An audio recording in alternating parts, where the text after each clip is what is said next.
So are you familiar with the term bullseye? I think everyone is, right? You don't have to be any kind of target shooter to know what a bullseye is. It's the center of a target. It's what you're aiming for. But do you know how the center of the target came to be called the bullseye? Well, I didn't either, so I did what everyone does. I asked the Google. Yeah, what do we do before the Google? And so they're not sure exactly, but I saw two possible explanations. One of them is it somehow became a term for an imperfection in the center of glass. And whatever, maybe it looked like a bullseye. They weren't sure. The other one, this is the one I'm hoping it is, because this is the really cool explanation. Several hundred years ago in England, after church, the archers in the congregation, which I guess that'd be about everyone, would have an archery contest after church, which that right there is just cool, you know, an archery contest after church. But what they would set up as the target would be a cow's skull, and they would try to shoot it through the bullseye. So I don't know if that's right, but it definitely sounds cool, and I bet you'll always remember it from now on. So a bullseye, it's what you're aiming at. Well, you look at the sermon today, I'm asking the question, what is Christianity's bullseye? What are we aiming at? What's the most valuable, most important thing? And as we're prone to do now, I'm asking you, what would you say is Christianity's bullseye? What are we aiming at? Heaven. Okay, definitely we want to get there. What is our bullseye? Take everybody with us. There you go. Get to heaven and take people with us. Glorify God. Glorify God. That's definitely there. Find the truth in the Word, certainly. Be like Jesus. Yeah, that's, summarize of what we're to be like. Yeah, a lot of answers. Well, Jesus is basically asked this question today. Now, the person didn't say, Jesus, what's the bullseye? But he asks a question which is basically asking what the bullseye is. And so we're going to look at it today. As always, I hope you're coming to realize you want to know the context. And so really the context for this is all of Mark up to this point. We've seen this focus on a person's focus. Where should it be? Should it be on the spiritual or the physical? And obviously it's not really so much where should it be, where is it? The people had a focus on the physical, on themselves, on the temporary, on a physical kingdom and a Messiah setting that up. Whereas Jesus comes with a focus on the physical, on God and the eternal and heaven and grace versus works. And one key element of this we've been seeing is this idea of humility. It's not just central, it's foundational, humility versus the pride. And not just the, I'm no good or I'm so great. It's the humility that says, God is God, I'm not. I am aware of my limitations. And then we're in the last week of Jesus' life, so that certainly plays into our context this morning. Jesus has entered Jerusalem. He's announced, I am the Messiah, and he's made it clear, I am not setting up a physical kingdom. Here's what I have come to do. And last week we saw, which the immediate context, we had two groups asking Jesus questions, trying to trap him or trick him or at least embarrass him in terms of should we pay taxes? They were hoping to get him in trouble with Rome or the people. And then the Sadducees, trying to embarrass him about the resurrection that they didn't believe in. And Jesus answers both of them with wisdom, it says, that marvels them. Well, we're going to use this passage today, and again, we're asking this question, what am I aiming for in my relationship with Christ? What's the absolute center of the target, the bullseye? And so let's look at Mark chapter 12, starting at verse 28. It says, And one of the scribes came up and heard them disputing with one another, and seeing that he answered them well, asked him, Which commandment is the most important of all? So here you have one of the group, the scribes, and one thing's interesting, it seems like he's sincere, that he has seen, and I think even that, there's a reason. He says, seeing that he answered them well. Mark is giving us this objective view of Jesus. You had these two groups that were biased against him, that were trying to trap him, and here's a person that really is associated with one of those groups, and he can't help but think, wow, Jesus has true wisdom. And in light of that, I want to ask him this question, which apparently was a pretty common question. The Jews had come to the point where they said in the whole Old Testament, there are 613 commands from God. There were 248 positive commands, do this, and 365 negative commands, don't do this. And so a common question, a common subject for discussion was, what is the greatest command? And even Jesus' answer, it's not like his answer was totally unique, because Jesus at one point in the Gospels asked someone, what's the greatest command? And that person gives the same answers. So it seems like this was the common answer, but here's someone who says, wow, this Jesus is wiser than anyone we've come across. I want to know, what is the greatest command? And so he asked him. And Jesus answered, the most important is, hear, O Israel, the Lord our God, the Lord is one. And you shall love the Lord your God with all your heart, with all your soul, and with all your mind, and with all your strength. And then Jesus throws in a second one. He says, you shall love your neighbor as yourself. There is no other commandment greater than these. Well, verse 32, the scribe said to him, you are right, teacher. And this sort of struck me as funny. Hey, Jesus, you're right about the Bible there. Imagine. You have truly said that he is one, and there is no other besides him. And to love him with all the heart, and with all the understanding, and with all the strength, and to love one's neighbor as oneself, is much more than all whole burnt offerings and sacrifices. And when Jesus saw that he answered wisely, he said to him, you are not far from the kingdom of God. And after that, no one dared to ask him any more questions. I don't know if that means none of the crowd interacted with him. It doesn't seem like it, but no one certainly was trying to trap him or trick him or anything like that. They saw it just couldn't be done. He was so wise.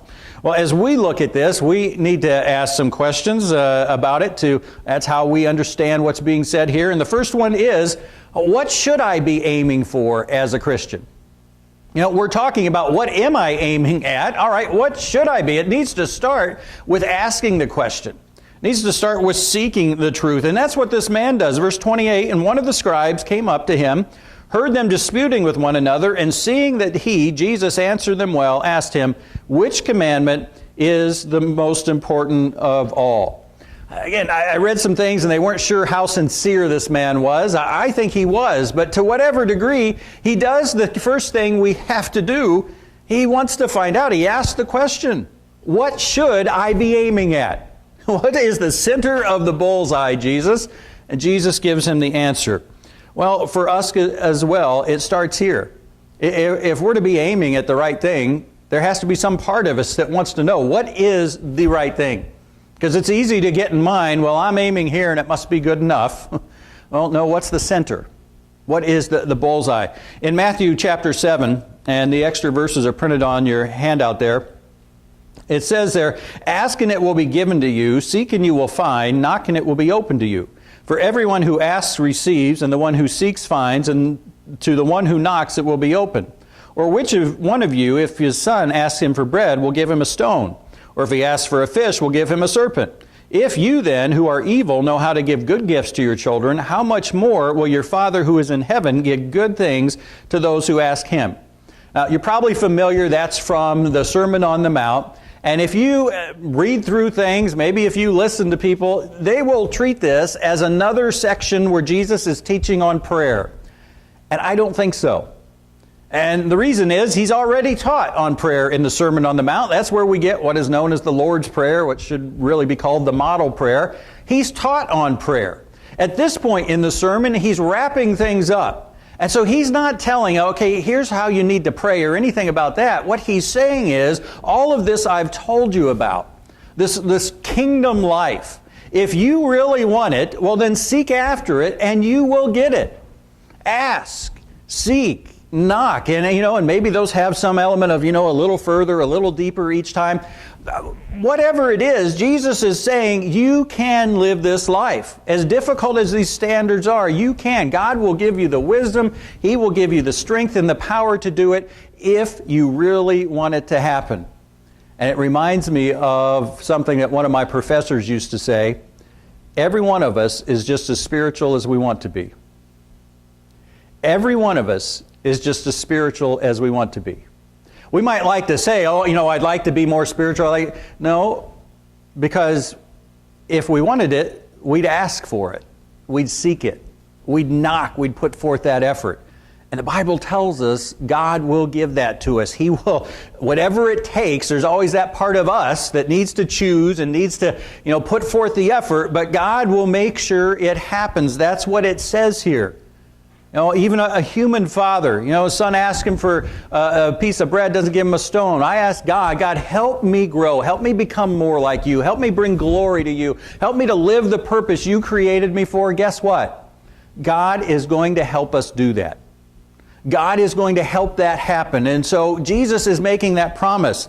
What's interesting is there's another place in the Bible that gives something similar. James chapter 1, verse 5, it says, if any of you lacks wisdom, let him ask God who gives generously to all without reproach. And then look what it says there. It will be given him. There aren't other things in the Bible where it's just promised. You ask God for this and you're going to get it.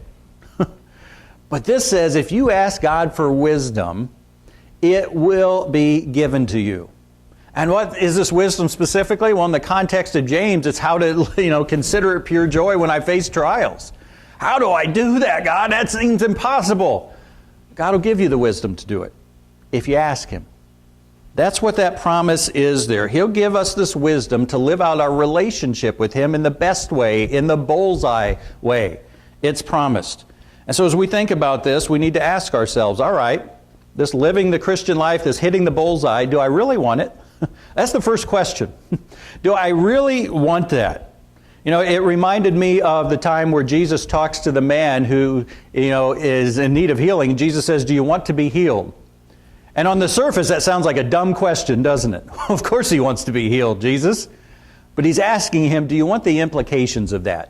As someone who was in his state and condition, people were taking care of him. They'd carry him where he needed to be. They'd take care of his different needs. But if he's healed, then he has to live life on his own. It changes everything. But we really need to ask, do I really want to know what the bullseye is? Because maybe I'm pretty comfortable just hitting one of those outer rings, It takes a lot of work to hit the bullseye. I can hit the outer ring without much effort. Do I really want this? Am I open to it? One thing that's interesting in that passage on James, right after he says, if any of you lacks wisdom, let him ask God and it will be given to him. You know what the next verse says? But let him ask in faith without any doubting. And I've talked about that before. That word doubting is really judging or contending. Let him ask with complete surrender without any sense of, God, let me hear your answer and I'll decide whether I like it or not. I have to be totally open. Starts with asking God, what's your bullseye? And God, I'm open to whatever it is, whatever you want me to do. Well, for most Christians, the answer is, what's the bullseye of the Christian life? And I'm glad we didn't say this because I hear it in so many places. It's, to obey God. That's the goal of the Christian life. I obey God more and more and more completely, more perfectly. I obey God. Does God want us to obey Him? This is an easy one. You can answer it. Yes, absolutely. But is that where it stops? Is that God's ultimate goal? Is that all? Not at all. Look what it says in verse 33. It says, and to love Him with all the heart. This is the man recapping Jesus' answer after he says, yeah, you're right, Jesus. Hey. And to love Him with all the heart, with all the understanding, with all the strength, and to love one's neighbor as oneself is much more than all whole burnt offerings and sacrifices. This man is saying, to truly love God and to truly love your neighbor is better than offering all the sacrifices. And it might remind you of the verse in 1 Samuel 15 where it says, has the Lord his great delight in burnt offerings and sacrifices as in obeying the voice of the Lord. Behold, to obey is better than sacrifice, and to listen than the fat of rams. And so he's making the point, you can go through the motions of offering the sacrifices. True obedience is better. Well, I think we could also make the point, sometimes it's possible to obey in some ways, to do what God says to do, certainly to show up at church, maybe even to read His Bible, to say some things, and not to do a lot of things. I don't do this, but not really have the core of things. To miss out, to do some of those obedient things, do this, don't do this, but miss out on what God intends. It's interesting. He's not just citing 1 Samuel 15, this scribe in his answer. Matter of fact, we're not even sure if that's exactly what he had in mind because it fits more. Look what Hosea 6:6 says. There it's God speaking. It says, for I desire steadfast love and not sacrifice, the knowledge of God rather than burnt offerings. Once again, who commanded people to sacrifice? It's another easy one. God, absolutely. So does God want sacrifice? Did he want sacrifice? Yes. But the point here is inherently it had this idea he didn't want them just going through the motions. That sacrifice was to be an expression of their love. And it was to come out of their, notice what he says, knowledge of God. We talked about this in Sunday school. Knowledge has become almost a bad thing. It's like, some of you Christians, you just seek after knowledge. Let's just live the Christian life. Let's just focus on Jesus. Well, how do I know who Jesus is or what the Christian life is without the knowledge? Now, they can be right. There are some people, all they do is, let's take another class, let's study this, let's do that, study this, and never do anything with it. That's wrong as well, but it has to start with knowledge of God, or we're headed in the wrong direction. So both sides of those, the balance that comes, and that's what he's talking about there in Hosea. Do these things, whatever you do. As a follower in the Old Testament, as a believer in the New Testament, they've got to be done out of love. Obedience in and of itself is not God's goal. It's not even his highest goal. Look at Luke 17, verses 7 to 10. This is what Jesus tells his followers. He says, "Will any one of you who has a servant plowing or keeping sheep say to him, when he has come in from the field, 'Come at once and recline at table'?" So there's a master talking to his servant. "Will he not rather say to him, 'Prepare supper for me, and dress properly, and serve me while I eat and drink, and afterward you will eat and drink'? Does he thank the servant because he, the servant, did what was commanded? No.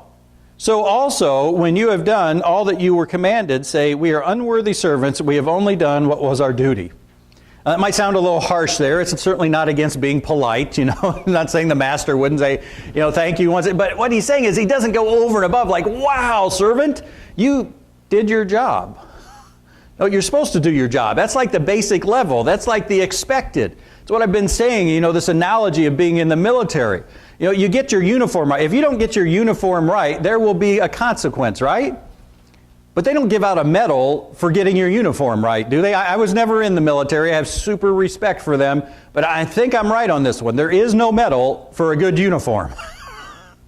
No, that's just the basic starter. Yeah, you got to have this to do what you're really here for.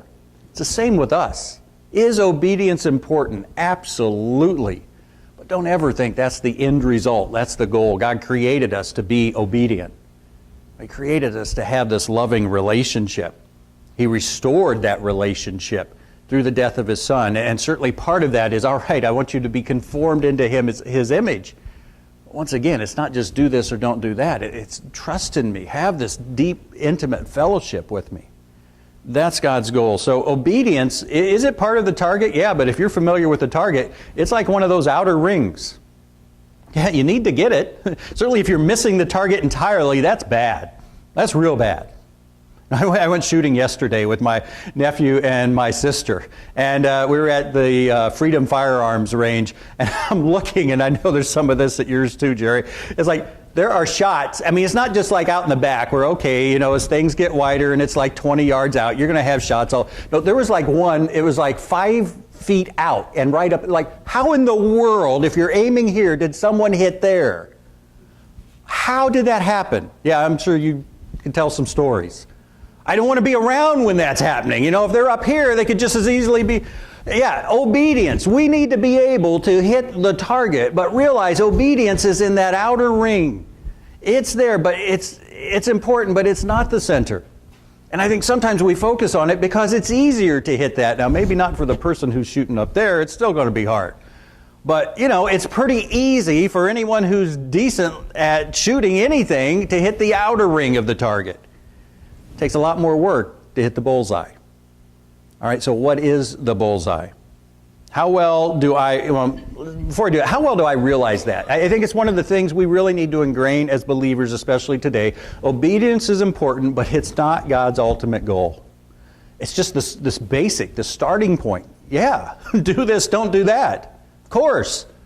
All right, now let's get on with what we're really here for. And what is that? Well, what is the aim, the center point, the bullseye we should be aiming for? Our answer might be obedience, but God's answer is to love God and love others. Jesus is asked basically, what's the bullseye, Jesus? And he says in verse 29, the most important command is, Hear, O Israel, the Lord our God, the Lord is one. And you shall love the Lord your God with all your heart and all your soul and with all your mind and with all your strength. Second is this, you shall love your neighbor as yourself. There is no other commandment greater than these. Now, it's obvious when we say love, he's not just talking about the words. Okay, just make sure at least once a day you say, I love you, God, and say, I love you to someone else, you'll be good. Now, he's talking about actions that flow out of love. There was a song years ago, Love is a Verb. I had a professor who used to say, love is spelled T-I-M-E. I have to do something, not just say, I love you. Those actions include, and they'll even result in obedience. Matter of fact, in Matthew, Jesus summarizes this and says, all the law and the prophets hang on these two commandments. In other words, you could take everything we're told to do, and they're an expression of either loving God or loving our neighbor.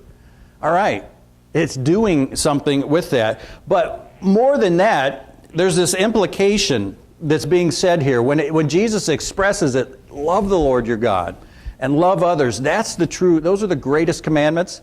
What he's saying, the implication is that even if I do obey, even if I do some type of great ministry, if I don't love, not only are those incomplete, they're really not obedience. To obey without love really isn't obeying. To do ministry without love really isn't ministry. And Paul says that. 1 Corinthians 13, he says, if I speak in the tongues of men and of angels but have not love, I am a noisy gong or a clanging cymbal. If I have prophetic powers and understand all mysteries and all knowledge, and if I have all faith so as to remove mountains but have not love, I am nothing. If I give away all I have, and if I deliver up my body to be burned but have not love, I gain nothing. Like, it doesn't matter. The greatest acts of obedience and of ministry you can think of, if they're not done out of love, they're not good things. They're worth nothing, he says there. I've mentioned before, I don't know if I've told you the latest tally, we're up to 7 dogs in the house now. 4 of them are officially ours, and 3 of them we're sort of fostering, not sure what's going to happen, how long we get them, if we get them back. But 7 dogs, and and now they're all pretty well trained, but definitely for a while they weren't. And so you know what happens? I've had to clean up after dogs several times. And you know what? I've done the act. I didn't always have the attitude that I should have. The love that should be there. And I don't know if I'm supposed to love the dogs. I don't know if that's commanded, because I don't think I'm there yet. But I am supposed to love my wife, who loves the dogs. And boy, there were some times I was cleaning up after the dogs, and it wasn't love that was on my mind for my wife. I was doing the act, but I didn't have the love. It's not a good thing. I was not loving my wife in that moment. I was not expressing love for my wife, even though I was doing something that could be an expression of it. We've got to make sure. Matter of fact, ask yourself right now, is there something that I have done recently, maybe that comes up often, that I do for others, but I don't do it out of love? I see a head shake. Okay. It's good to know. That's the first step, admitting you have a problem. Is there something I do for God? Again, can I think of one thing? Is there something repeatedly? I do it. It's not because I love God. Maybe it's because I'm afraid of Him. Maybe it's because I feel guilty if I don't. Maybe it's because I'm trying to put on a show. I don't know what it is. If it's not done out of love, it is not what God wants. Even if it's the thing God wants. Like those sacrifices. God wanted sacrifices, but not if they weren't coming from a place of true love. If they weren't that kind of obedience. And notice the standard Jesus sets. Love the Lord your God with all your heart, and all your soul, all your mind, and all your strength. And then for our neighbors, love your neighbor as yourself. That's the bar. That's the standard. How well am I doing with that? Well, that means love must be the bullseye, right? Love is the bullseye.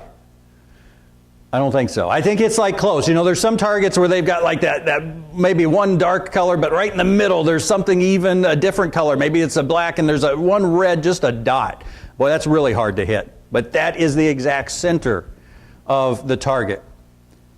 What is it here? Jesus answered, the most important command is, did you see what he said? He starts off with, Hear, O Israel, the Lord our God, the Lord is one. And in the Old Testament, where he's quoting from, that does proceed, and you shall love the Lord your God with all your heart, all your soul, all your mind, and all your strength. It's in Deuteronomy. Now, it's not cited in Matthew or Luke. The same instance is recorded, but Matthew and Luke leave that part off. It doesn't mean they disagree. It just means they chose not to include it. And so that raises the question, that's how you study the Bible, why is it here? How's it fit? What does this add in Mark's context? What's it tell us? I think this command, what it's saying, this command to love God and love others, realize that it's grounded on who God is and what He's like. As important as it is to love God, don't forget it comes in this context, he's saying, of Hear, O Israel, the Lord our God, the Lord is one.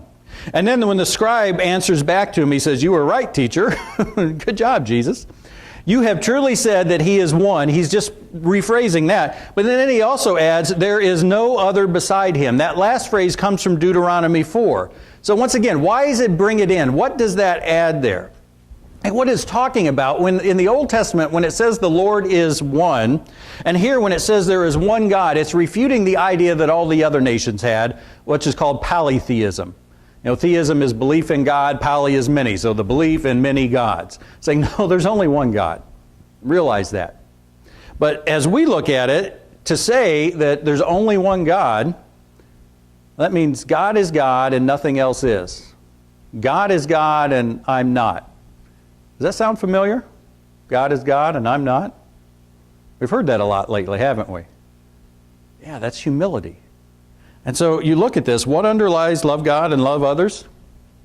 I think humility is the very, very center of the target.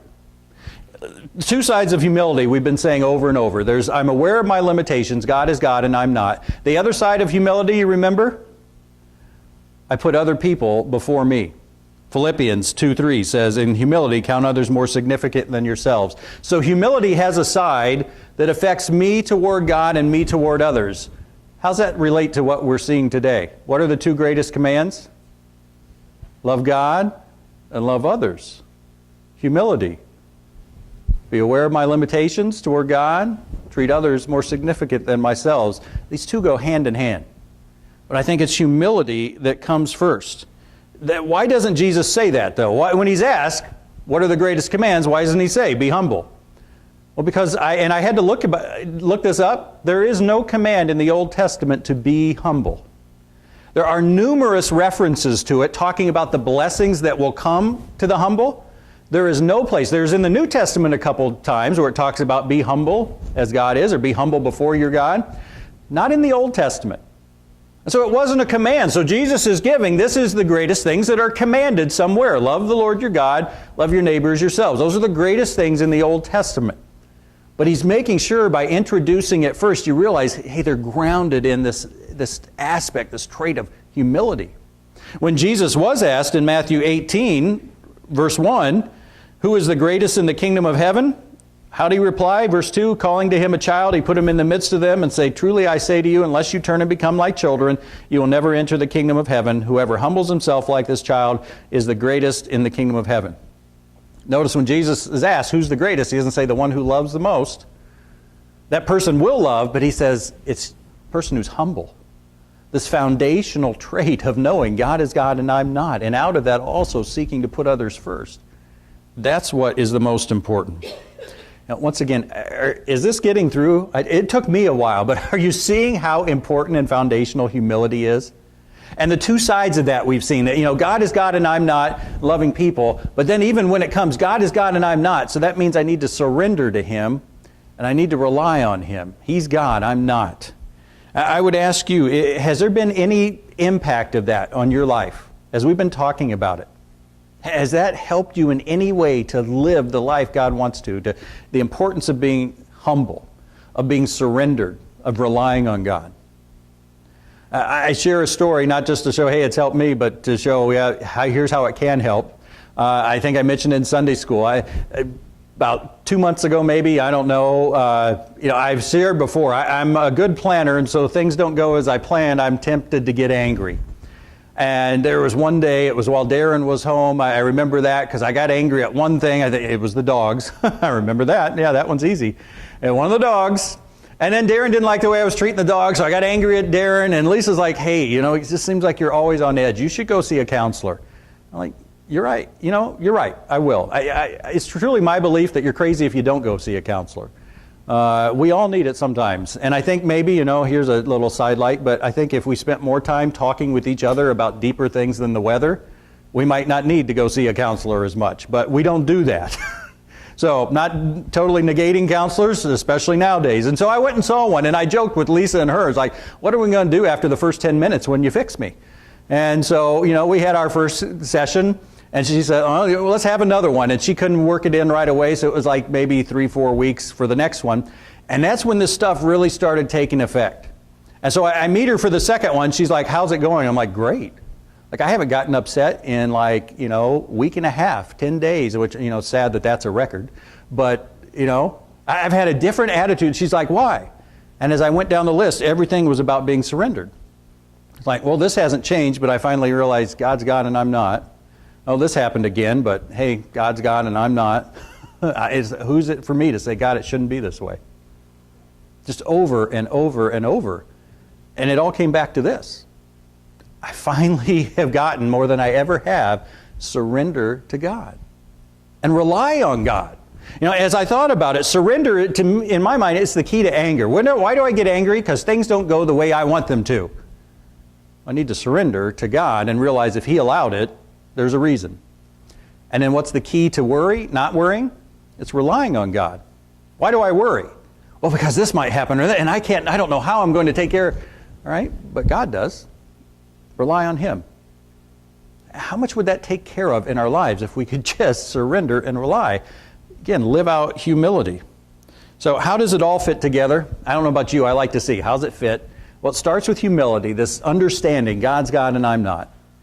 That's a belief. And then what do we need to do with our beliefs? We need to live them out. That's what faith is. It's taking the step that belief leads to.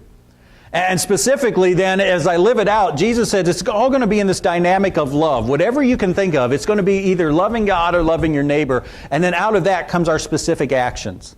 The things we do that show our love to God, that show our love to our neighbor. That's the essence of the Christian life. It's the essence of our relationship with God. But there's one more thing we need to add there. It's one more thing we see, and we've said it. Humility leads to faith, leads to love, but without actions, it's useless. It says there in verse 34, when Jesus saw that this man answered him wisely, He said to him, you are not far from the kingdom of God. There's a few implications of that. One, it means it's not just you're either in or you're out. Some people can be closer than others to the kingdom. But it does mean, ultimately, you are either in or out. You can be close, but not in. And it means to be in, you've got to do something. It doesn't mean you do works to earn your way in, but you truly live out what you believe. You truly show the love to God. You do what He says to enter the kingdom. You do what He says to live in the kingdom. All of that without actions is useless.